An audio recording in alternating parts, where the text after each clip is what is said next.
Good morning, everybody. Welcome back to Cilinix Crypto. Hope you're all doing great, and welcome to this new video right here on the Artificial Superintelligence Alliance, ASI, or as it's still known as quite often in the crypto community right now, Fetch. We're going to do a full update.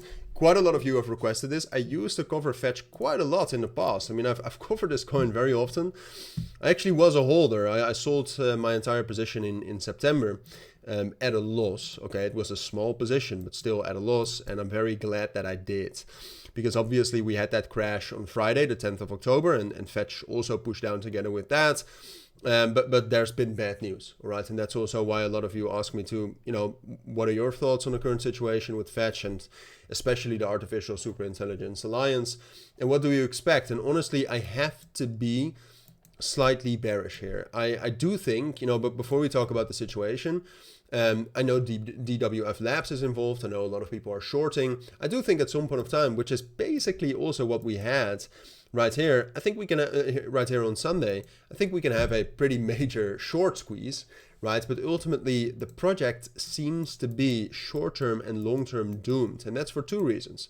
First of all, if you missed the news, Ocean Protocol left the alliance, right? So the alliance originally was between Fetch, Singularity, Ajax was the name, and Ocean. Three solid AI projects, all right? They came together in 2024 and formed ASI. Now, I have to say that for the entire time that they bundled together, I never really understood why, all right? And it seems to me, and this is pure speculation, all right? This is just me thinking out loud. It seemed to me that there were some financial problems within some of the projects, and that's why they bundled them together. But ultimately, I think it was the wrong decision. I mean, if you take a look at Fetch and you take a look at the market cap, what happened after that is that the market cap skyrocketed, right? What that basically means is that more and more Fetch tokens were given out to Ocean Protocol and to Ajax and to market makers, maybe to the team, who knows? But you can see that the price actually, right here, if you compare the price to these two times, the price right here went lower than the previous high right here. So this high, you can see the market cap was 2.6, and the price was lower right here at 3.1. And then the price made another lower high, and the market cap made a much higher high. So that means that there was a huge amount of token dilution, and the holders of the tokens did not really get those tokens, right? I mean, yes, if you held Ocean, if you held Ajax, you got Fetch tokens, but you did not get more tokens. And I think some projects, or at least some entities, got more tokens. So in general, the whole ASI merge, I think already was a bad idea.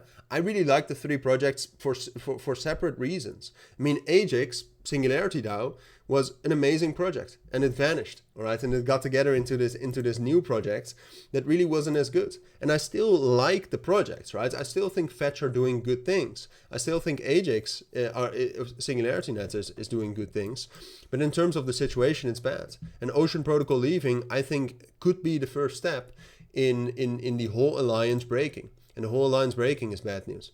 All right, but it seems like the Ocean team is also selling tokens, or at least if you take a look at the price action, it's quite strange that there's been such high volume selling after they left, or around the time that they left. And then right now you can see that we've hit this major support level for Fetch between 30 cents and 20 cents.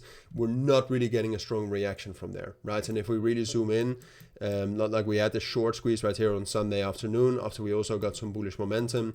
But then, like, if you wanted this to be the bottom, you would get a strong reaction right here at 27.5, for example. But we got a very weak reaction. The sentiment around Fetch and ASI is very weak. Personally, I would not buy this, even when we get a short squeeze. Like, at some point of time, I do expect a spike up. I think we can spike up as high as 45 cents. But do I think it's worth risking money for that? At this point of time, no. And I think it's more likely that we will drop down to that next support level right here, between a previous point of control at 22.5 cents and 20 cents. And from there, we'll see again. But like I said, this is, I don't say this very often about projects, but this is a project I think has a scenario where it just dies out, which is unfortunate, but I have to be honest with you, and that is honestly what I think about Fetch and ASI right now. So those are my thoughts. That's my emergency updates about the current situation. Let me know if you're interested in more updates. I mean, I can do that if you're interested in that. Like I said, I've covered Fetch before. I know quite a lot of you are interested in that as well. So let me know. But for now, that's it. Thank you for watching. Take care and bye.